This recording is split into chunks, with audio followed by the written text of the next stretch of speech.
नमस्कार। शुरुआत करते हैं बड़ी खबर के साथ जो नोएडा से है, जहां पर कानपुर जा रही बस पलट गई है। महामाया फ्लाईओवर के पास से हादसा हुआ है। बस में 70 यात्री सवार थे। हादसे में 12 यात्री जख्मी हो गए हैं। बड़ी खबर हम आपको नोएडा से बता रहे हैं, जहां पर एक बस हादसे का शिकार हुई है। कानपुर जा रही थी ये बस। हादसे के बाद की तस्वीरें हम आपको दिखा रहे हैं। महामाया फ्लाईओवर के पास ये बस पलट गई, जिससे 12 यात्री जख्मी हो गए हैं। जानकारी के मुताबिक जिस वक्त ये हादसा हुआ, बस में 70 यात्री सवार थे। हादसे के बाद 12 यात्रियों के जख्मी होने की बात सामने आई है। उनको आसपास के अस्पताल भेजा गया है। हादसे के बाद की तस्वीरें आप देखिए। ये बस दिल्ली से कानपुर जा रही थी। महामाया फ्लाईओवर के पास जब ये पहुंची, तब संतुलन बिगड़ गया, बस पलट गई और 12 यात्री इस हादसे में घायल हो गए हैं। दिल्ली से कानपुर जा रही इस बस में 70 यात्री सवार थे और अचानक से ये बस महामाया फ्लाईओवर के पास पलट जाती है। उसके बाद मौके पर अफरा तफरी का माहौल देखने को मिला। शुरुआती जानकारी के मुताबिक 12 यात्री जख्मी हो गए हैं। अमित हमारे सहयोगी हमारे साथ जुड़ चुके हैं। अमित, क्या जानकारी हादसे के बारे में? देखिए अमित, आपको बता दूं कि जो एक तेज रफ्तार जो डबल डेकर बस है वो सेक्टर जो 15A है उसके सामने पलट गई है। बताया जा रहा है कि जो बस दिल्ली से उन्नाव और रायबरेली के लिए जा रही थी, बस पलटने के चलते उसमें लगभग जो 56 यात्री सवार थे उसमें से 12 यात्रियों को चोट आई है। 5 आदमियों को थोड़ा मामूली ज्यादा चोट है, लेकिन फर्स्ट एड के बाद सभी को रिलीज कर दिया है। कुछ ही देर में सब यात्री यहाँ चले जाएंगे। लेकिन बड़ा हादसा है क्योंकि जो बस थी वो डबल डेकर थी। इसमें लगभग 56 यात्री सवार थे जो दिल्ली से उन्नाव और रायबरेली के लिए जा रहे थे।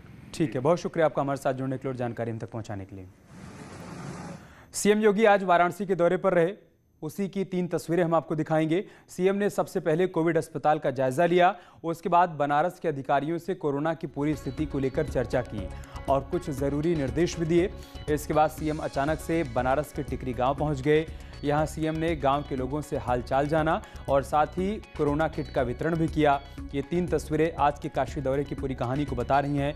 पहली तस्वीर आप डीआरडीओ की तरफ से तैयार किए गए 750 बेड के हॉस्पिटल के देख पा रहे हैं, जहां पर सीएम योगी ने अस्पताल का निरीक्षण किया, सेना के अधिकारियों से बातचीत की और उसके बाद उन्होंने बनारस के बड़े अधिकारियों के साथ, जिला प्रशासन के बड़े अधिकारियों के साथ समीक्षा बैठक भी की। उसमें उन्होंने फीडबैक लिया और उसके बाद वो टिकरी गांव पहुंच गए, जहां पर लोगों से बातचीत की और उनसे पूछा कि होम आइसोलेशन के दौरान उनको सभी सुविधाएं मिल पा रही हैं या नहीं। वाराणसी दौरे के दौरान सीएम योगी अचानक से टिकरी गांव पहुंच गए। यहां उन्होंने कोविड कंट्रोल को लेकर उठाए जा रहे कदमों का जायजा लिया। सीएम ने गांव के लोगों से बातचीत की और उनसे कई जानकारियां भी प्राप्त की। सीएम ने गांव वालों से टेस्टिंग और मेडिकल किट के बारे में भी पूछा। सीएम योगी ने गांव के लोगों से सावधानी बरतने और कोविड प्रोटोकॉल का पालन करने के लिए कहा। सीएम ने अधिकारियों को भी निर्देश दिया कि शासन स्तर से जो भी निर्देश दिए जा रहे हैं उनका पालन करवाया जाए और लोगों को दवाई, मेडिकल किट हर हाल में उपलब्ध करवाई जाए। सीएम ने स्वास्थ्य विभाग के अधिकारियों को निर्देश दिया कि जो भी लोग होम आइसोलेशन में हैं उनके साथ संवाद बनाकर रखा जाए। सीएम ने गाँव के लोगों को मेडिकल किट भी सौंपी।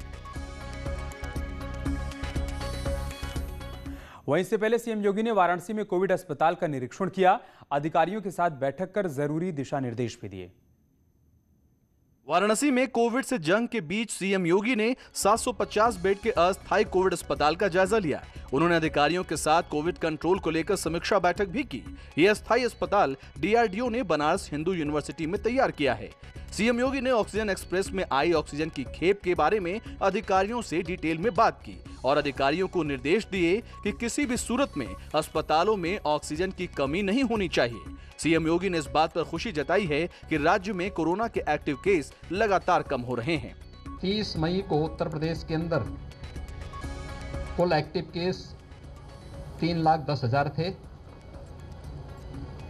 आज घट करके 2,33,000 तक आ गए हैं। यानी 8 दिन के अंदर 77,000 एक्टिव केस प्रदेश के अंदर कम हुए हैं। सीएम योगी ने कहा है कि राज्य में रिकवरी रेट बढ़ी है, जबकि पॉजिटिविटी रेट लगातार कम हो रही है। धीरे धीरे करके केस कम होते गए और आज प्रदेश के अंदर कुल 23,000 पॉजिटिव केस आए हैं। रिकवरी बढ़ी है, पॉजिटिविटी काफी कम हुई है। वाराणसी के बाद सीएम योगी गोरखपुर पहुंचे और कोविड कंट्रोल सेंटर का निरीक्षण किया। यहां सीएम योगी ने इंटीग्रेटेड कोविड कंट्रोल रूम में अधिकारियों से समीक्षा की और इंतजामों का जायजा भी लिया, जिसकी तस्वीरें आप देख पा रहे हैं। वाराणसी के बाद योगी आदित्यनाथ सीधा गोरखपुर पहुंचे।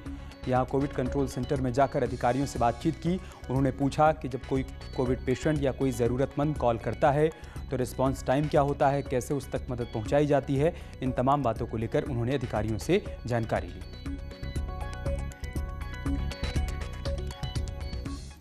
यूपी में कोरोना के खिलाफ जंग जारी है। 24 घंटे में 2,29,000 टेस्ट किए गए। 24 घंटे में 23,335 पॉजिटिव केस आए हैं। सरकार की रणनीति का असर भी दिखने लगा है। कोरोना कर्फ्यू 17 मई तक बढ़ा दिया गया है। कर्फ्यू की वजह से कोविड कंट्रोल में मदद मिली है। एक्टिव केस में 77,000 की कमी आई है।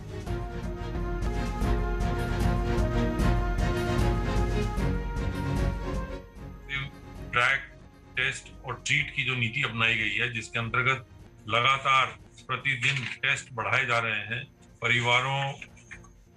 अधिक से अधिक परिवारों को सर्वेक्षण किया जा रहा है।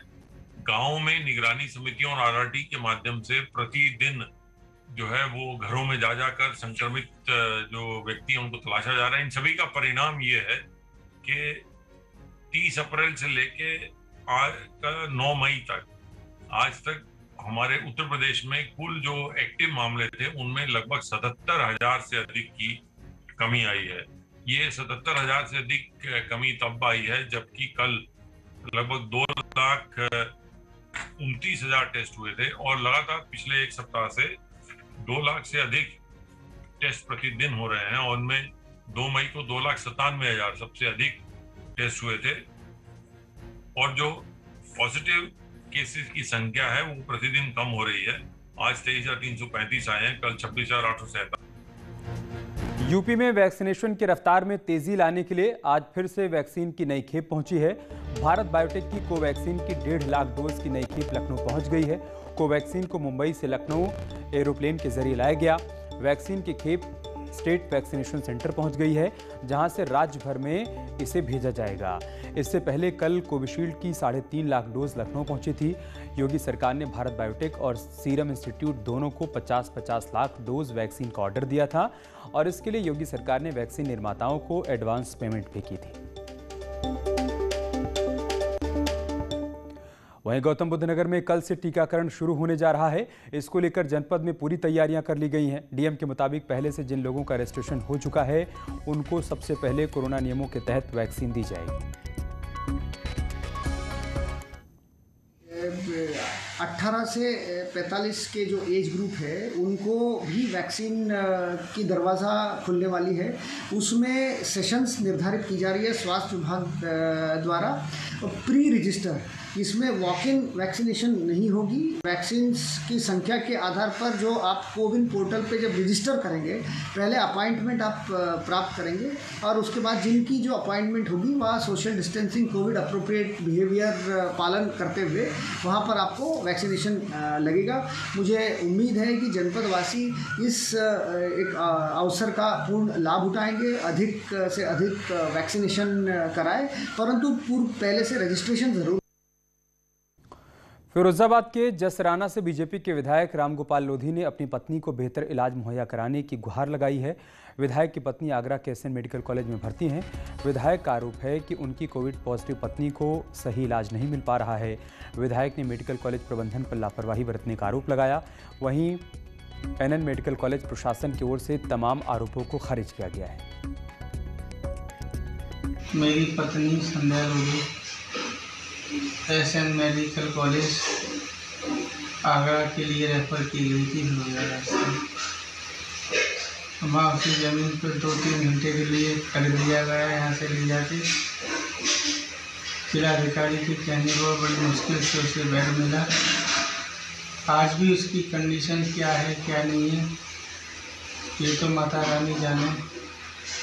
ना खाने के लिए कुछ मिल रहा है वहाँ, ना पानी पीने के लिए मिल रहा है। बहुत बुरी कंडीशन है उसकी वहाँ पर। अभी तक हम लोगों का किसी से कोई कांटेक्ट नहीं हो पाया है। ऑन रिकॉर्ड फाइल में दर्ज है कि 7:25 को उनकी फाइल बन गई। मैं उस समय यहीं पर ही था और उनको हार्डली 10 मिनट लगा होगा। उस समय करीब 3 पेशेंट सीरियस इकट्ठे आए थे और फिर भी तीनों पेशेंट को विदिन 10 मिनट्स हम लोगों ने, चूँकि तीनों पेशेंट प्री बुक्ड थे, सॉर्ट ऑफ की तीनों के बारे में इंफॉर्मेशन हमारे पास थी, तो तीनों पेशेंट आए, उनको प्रॉपरली रिसीव किया और जो मिसेस संध्या उनका नाम है, वो 7:25 या 7:30 के आसपास अपने बेड पर थी। तो ये जो सूचना या जो भ्रामक खबर अखबारों में आ रही है, उसका कारण क्या है ये मेरी समझ में नहीं आ रहा। मोदी सरकार में मंत्री संतोष गंगवार ने बरेली में कोरोना काल में अधिकारियों की लापरवाही को लेकर सीएम योगी को पत्र लिखा है। संतोष गंगवार ने लिखा है कि अधिकारी जरूरतमंद लोगों के फोन नहीं उठाते हैं। बरेली में कोरोना को लेकर लापरवाही दिख रही है। बरेली के सरकारी और प्राइवेट अस्पतालों में ऑक्सीजन की आपूर्ति के लिए ऑक्सीजन प्लांट लगाने की बात भी इस पत्र में की गई है।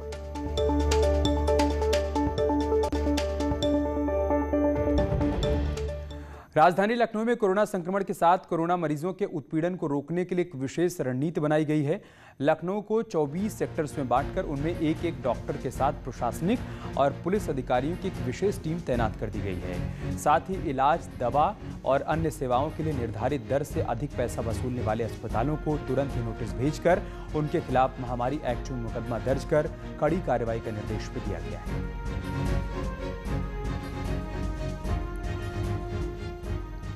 पकड़ में आई ये चीजें, संज्ञानित हुई है, जांच की गई, पुष्टि हुई उस चीज की, गुमराह कर रहे हैं, गलत क्रिया कर रहे हैं, कड़ी कार्रवाई कीजिए। एपिडेमिक एक्ट में एक लीगल नोटिस ड्राफ्ट कीजिए, उनको दीजिए, उसकी सूचना यहाँ पे दीजिए, ताकि प्रभावी और कड़ी कार्रवाई हो ऐसे गलत लोगों के प्रति, जो लोग गलती जानबूझ के कर रहे हैं, जो लोग गुमराह कर रहे हैं या इसमें इस आपदा के समय पे गलत कार्यों में लेते हैं। इनके खिलाफ 0 टॉलरेंस की पॉलिसी रहेगी। कोरोना के खिलाफ जंग में कई लोग और संस्थाएं अपना योगदान दे रही हैं। M3M फाउंडेशन ने भी अपनी मुहिम कर्तव्य के जरिए हरियाणा के गुरुग्राम में 150 बेड का कोविड अस्पताल तैयार किया है। M3M फाउंडेशन और वायुसेना ने मिलकर जल्द ही यहां पर 250 बेड बढ़ाने की बात भी कही है। गुरुग्राम के सेक्टर 67 में हाउसिंग प्रोजेक्ट में कोविड अस्पताल बनाया गया है। अस्पताल के संचालन का जिम्मा वायुसेना संभाल रही है। जालौन में क्या पुलिस ने लॉकडाउन में नाबालिगों के हाथ में सुरक्षा की कमान सौंप दी है? ये सवाल इसलिए उठ रहे हैं क्योंकि कोबरा बाइक पर पुलिसकर्मी के साथ नाबालिग बच्चे का वीडियो सामने आया है, जिसमें मासूम बच्चा पुलिसकर्मी के डंडे संभालते हुए नजर आ रहा है। उरई कोतवाली क्षेत्र के बजरिया इलाके का मामला है। नाबालिग का वीडियो सोशल मीडिया पर वायरल हो रहा है। हालांकि न्यूज़ 18 वायरल वीडियो की पुष्टि नहीं करता है, इसकी सत्यता की पुष्टि नहीं करता है। अब मासूम बच्चा किन परिस्थितियों में डंडा लेकर पुलिस वाले की बाइक पर बैठा हुआ था, ये जांच का विषय है।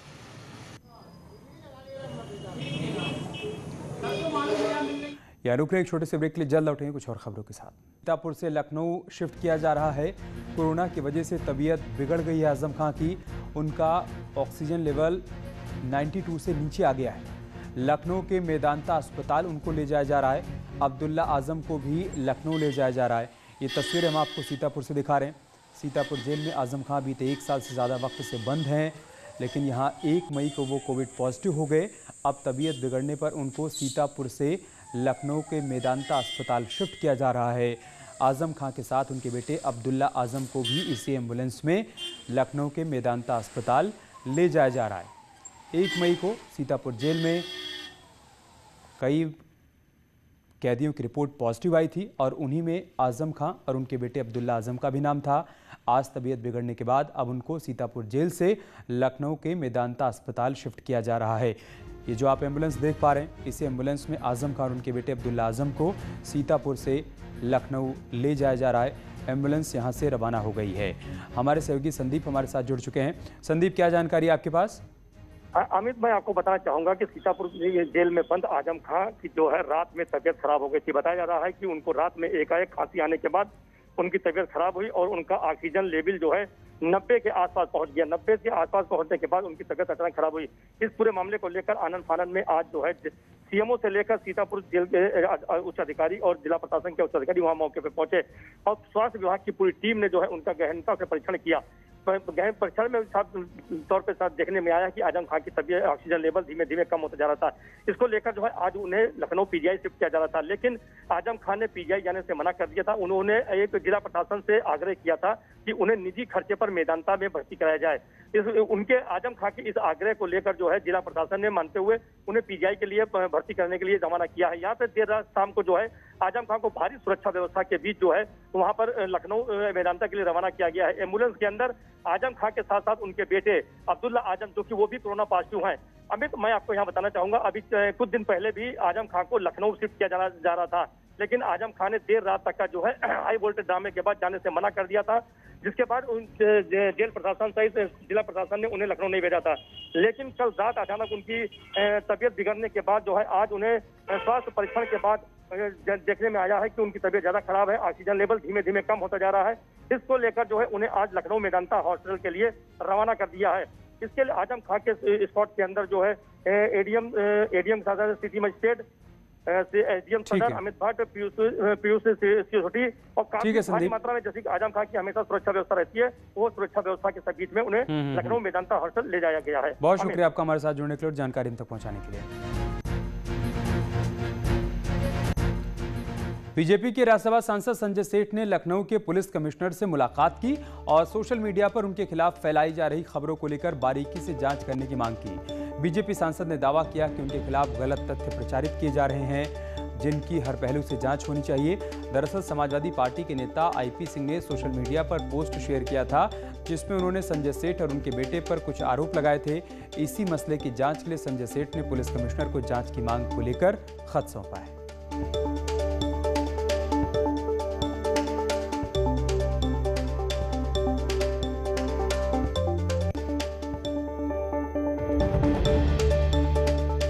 खबर हम आपको लखनऊ से बता रहे हैं, जहां पर बीजेपी के राज्यसभा सांसद संजय सेठ ने पुलिस कमिश्नर को एक पत्र सौंपा है, जिसमें उन्होंने मांग की है कि उनके ऊपर जो भी आरोप लगाए जा रहे हैं वो तथ्यात्मक नहीं है, झूठे हैं, लिहाजा उनके ऊपर लगाए गए आरोपों की जांच होनी चाहिए। इस पत्र में उन्होंने इस बात का जिक्र किया है। दरअसल समाजवादी पार्टी के नेता आईपी सिंह ने सोशल मीडिया पर एक पोस्ट शेयर किया था, जिसमें उन्होंने संजय सेठ और उनके बेटे पर कुछ आरोप लगाए थे और उन्हीं आरोपों की जांच के लिए संजय सेठ की तरफ से कमिश्नर को यह पत्र सौंपा गया है। हमारे सहयोगी ऋषभ मणि हमारे साथ जुड़ चुके हैं फोन लाइन पर। ऋषभ, क्या जानकारी इस खबर के बारे में? अमित, देखिए, जो सोशल मीडिया में तमाम बातें चल रही थी, जो कयास लगाए जा रहे थे, खुद सपा नेता आईपी सिंह ने अपने ट्विटर हैंडल से एक ट्वीट किया था, जिसमें संजय सेठ और उनके परिवार का जिक्र किया गया था। तो अब खुद संजय सेठ सामने आ गए, उन्होंने इस पूरे मामले की गहराई से जांच की मांग की है और उन्होंने ये भी कहा ये पूरा प्रकरण उनको और उनके परिवार को बदनाम करने की एक साजिश है। पुलिस कमिश्नर को पत्र देकर उन्होंने कहा है कि जांच होनी चाहिए इस मामले की गहराई से। थाईलैंड से युवती आई थी, कब आई, कहाँ रुकी थी, किसके बुलावे पर आई थी, अगर वो एयरपोर्ट पे आई थी तो वहां से सीसीटीवी फुटेज हासिल किया जा सकता है, उस युवती के मोबाइल फोन की डिटेल निकाली जा सकती है, उसकी किससे बात हुई वो पुलिस हासिल कर सकती है। ये पूरा जो प्रकरण है उनके परिवार को बदनाम करने की एक साजिश है। लिहाजा अब संजय सेठ खुद इस मामले में सामने आ गए हैं और पुलिस से इस मामले की जांच की मांग की है। बहुत शुक्रिया ऋषभ आपका हमारे साथ जुड़ने के लिए, जानकारी तक पहुंचाने के लिए। प्रतापगढ़ में कार सवार युवक को कुछ बदमाशों ने बीच शहर से अगवा कर लिया। ये मामला नगर कोतवाली के बाबागंज का है, जहां पर बाइक सवार करीब 6 बदमाशों ने युवक की कार को ओवरटेक कर रोक दिया और फिर कार में जमकर तोड़फोड़ की। कार सवार युवक प्रत्युष मिश्रा को अगवा कर फरार हो गए। बताया जा रहा है कि बदमाशों ने 1 लाख रुपए के लेन देन के विवाद में युवक को अगवा किया है। पूरे मामले में पुलिस ने आरोपी विपुल शर्मा और अतुल को गिरफ्तार किया।